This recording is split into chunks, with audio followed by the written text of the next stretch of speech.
All right, joining me right now is John Hutchinson. You might have seen his face in the corner of Petr Yan and many others at Tiger Muay Thai. Thank you, John, man, for the time. How's life in Florida? You're down there. Everything's good here. Just relaxing here Sunday morning. It's a day off here. The weather's good. What is a normal day for you like down there? It's a bit different like to Thailand, but we have our own training ways. We kind of take the ways we train in Thailand here. We go to the gym in the morning, come back, and it's just all training here. We're not really out exploring or seeing around. We're here to work. What's the setup like for you guys? Are you guys all living in one house together? Yeah, we're in Peter's got a big villa here, it's like right on the water and all. It's a place for fishing in the morning. We have all our own bedrooms, and it's top class setup. So it is. Definitely. Now, how is Peter like in a training camp? This is the first title defense for him, but it almost seems like, with Peter, nothing really changes for him, right? How is he during a camp compared to maybe outside of training camp? Peter's true professional. It's hard. Like when you're used to training in Thailand or certain ways, he's adapted. Like we've had to come to Miami here to change, but the energy, the buzz around him, it's all coming together. There's always good vibes around him. He's buzzing. That's right. Now, with this matchup, you've probably studied almost all the bantamweights because you're his coach. And when you look at Sterling, what do you see? What type of fighter? He's number two for a reason. He's very tricky, very dimensional. He comes at all angles. I know he's working his boxing now. The more he does, the better for us. We don't mind. I can't see him standing up, but seeing Peter and the plan we're going on, I think he's in for the hardest night of his life here. With Sterling, is there do you think there's a little bit of beef between him and Peter? Do you feel that? Yeah, of course there is. It's they're both hungry guys. There's beef there. But I'm sure after that, the final bell goes. They're gonna be friends. They're gonna appreciate each other. But sometimes you need that beef to get up for a fight. Them tweets going out and all that's pushing each other. Now with Camp, like of course you're working with him with the striking and everything. How is it set up for him? Does he go to the gym and he's pretty much in a private room, and you guys get your training camp in there at American Top Team? Yeah, so like you seen American Top Team, it's massive. There's many talented guys on the mats. But as I say, every gym has their own ways. Some ways don't work for people, some do. But we take bits and we keep what we work on in Thailand. So we, as you say, we get a private room so nobody can see us, and we do what we do in Thailand. Who has been the people that, besides yourself, that has been in the room helping Peter? Mostly just me, Peter, and his friend Dennis. His corner man. He's here training as well. He's been a big push. There's been a few coaches now in ATT there. They're starting to come on board now and helping them with BJJ and all. It's a Brazilian guy. I forget his name now. He's starting to work with Peter this week, but they've all been great. They're all coming on board.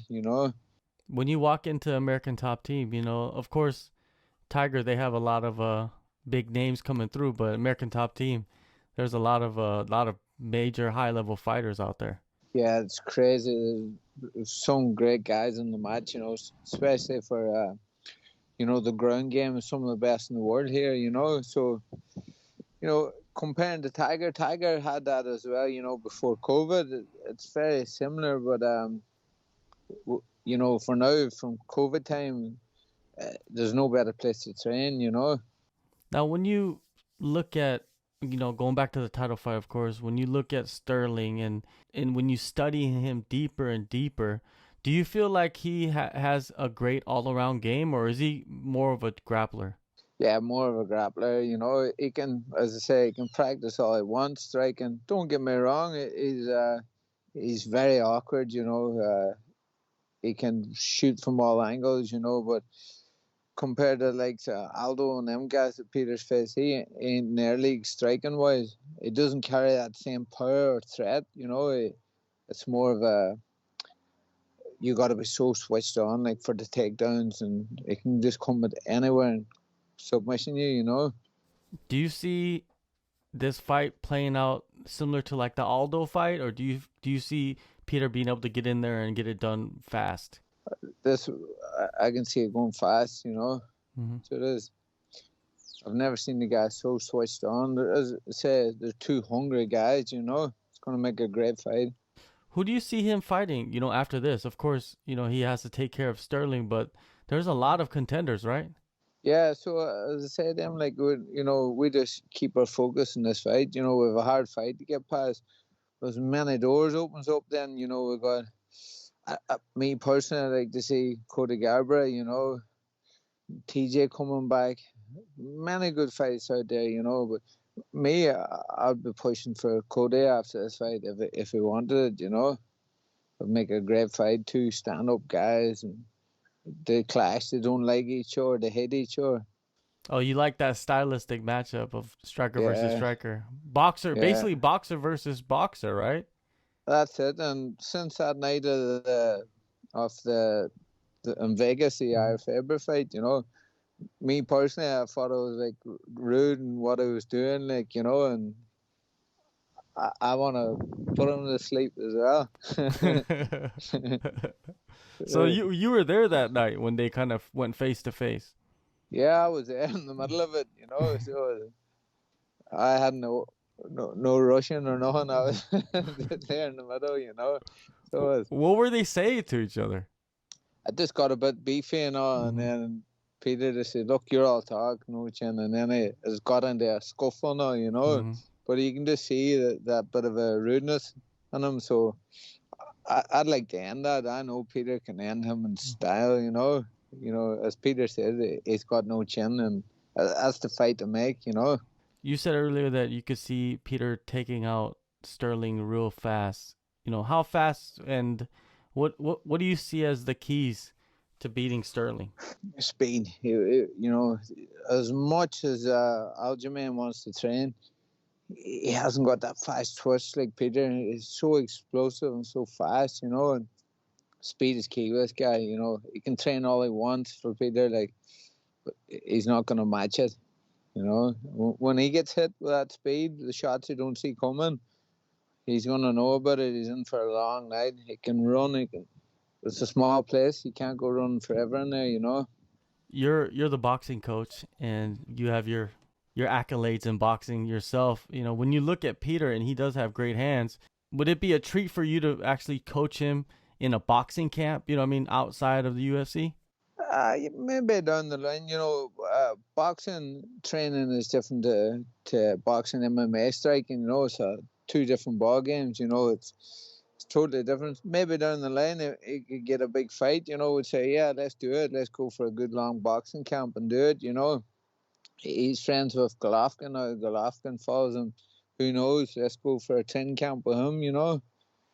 Get a fight lined up after the UFC. But at the minute, it's just keep on what we're working on. When you look at him, how long do you think it'll take him to solidify himself as the best bantamweight of all time? I